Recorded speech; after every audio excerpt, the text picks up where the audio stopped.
Lordship.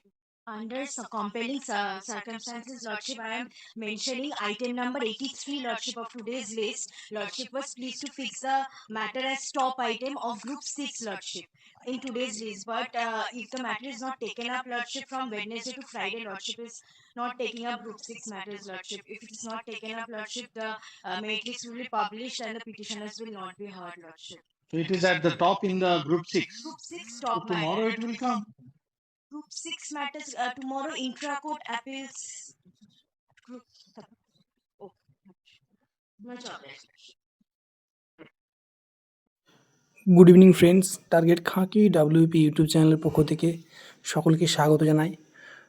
Friends, এই মুহূর্তে যে ছোট্ট ভিডিও ক্লিপটা দেখলে সেটা হচ্ছে আজকে 24শে ফেব্রুয়ারি। আজকে কলকাতা হাইকোর্টে 4 নাম্বার রুমে আজকে যে কেসটা ছিল সেটা হচ্ছে যারা পিইটি পিএমটির জন্যে যে সমস্ত মেয়েরা মানে বাদ গিয়েছিল, তো তারা যে কেসটা করেছিল আজকে সেই কেসটা আবার হিয়ারিং ছিল। তো আজকের অলরেডি তোমরা যে ক্লিপটা দেখলে সেখানে পুরোপুরিভাবে ক্লিয়ার করেই দিল, তোমাদের রেজাল্ট কিন্তু পুরোপুরিভাবে প্রত্যেকের তৈরি হয়ে রয়েছে। অর্থাৎ রেজাল্ট পুরোপুরি একদম ক্লিয়ার, খালি পাবলিশের অপেক্ষা।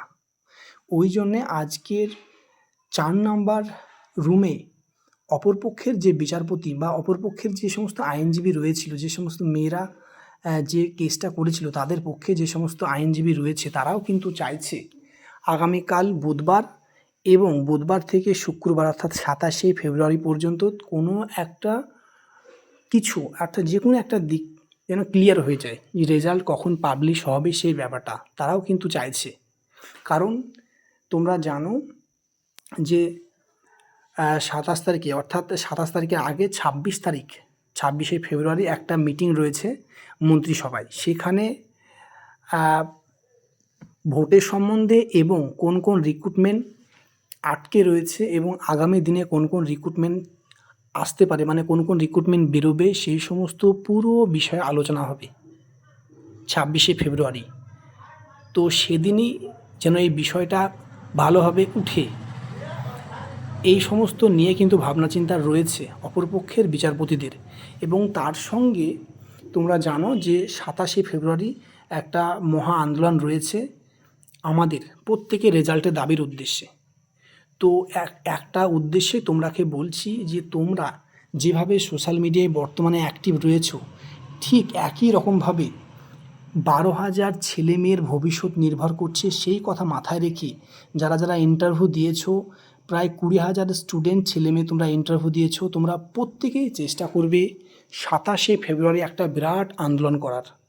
কারণ এই 27শে ফেব্রুয়ারি যদি আন্দোলনটা তোমরা প্রখরভাবে দেখাতে পারো এবং মিডিয়ার সামনে তোমরা সাহস রেখে যদি বলতে পারো যে হ্যাঁ আমাদের অধিকার আমরা পেতে চাই, আমাদের অধিকার আমরা আমাদের ফেরত চাইছি, এই সমস্ত রক্ত গরম করা কথা তোমরা যদি মিডিয়ার সামনে বলতে পারো, তোমাদের 27শে ফেব্রুয়ারি এই সমস্ত কথাবার্তা হওয়ার পরে আই এম শিওর তোমরা 27শে ফেব্রুয়ারি ইভিনিংয়ের দিকে তোমরা রেজাল্ট পেতে পারো, প্রবল সম্ভাবনা রয়েছে। তাই প্রত্যেক দাদা দিদি এবং আমার ছোট ভাই ও বোনদের বলছি, তোমরা প্রত্যেকেই চেষ্টা করবে 27 তারিখ তোমরা শিয়ালদা থেকে ধর্মতলা পর্যন্ত তোমরা মিডিয়ার সামনে তোমরা একদম প্রখরভাবে আন্দোলন করবে এবং সবাই সামিল হয়ে তোমরা তোমাদের ভোটের আগেই তোমাদের রেজাল্ট পাবলিশ করতে হবে। অর্থাৎ 27 তারিখে আজকের মধ্যে রেজাল্ট আমরা চাই, এই একটা যে কথা, রক্ত গরম করা কথা, এই স্লোগানটি দেবে এবং তার সঙ্গে তোমরা নিউ রিক্রুটমেন্টের জন্যও বলবে। তোমাদের কাছে অনুরোধ, তোমরা প্রত্যেকেই 27 তারিখ দলে দলে যোগদান করো, অংশগ্রহণ করো। তো এটাই বলার ছিল। জয় হিন্দ, জয় ভারত।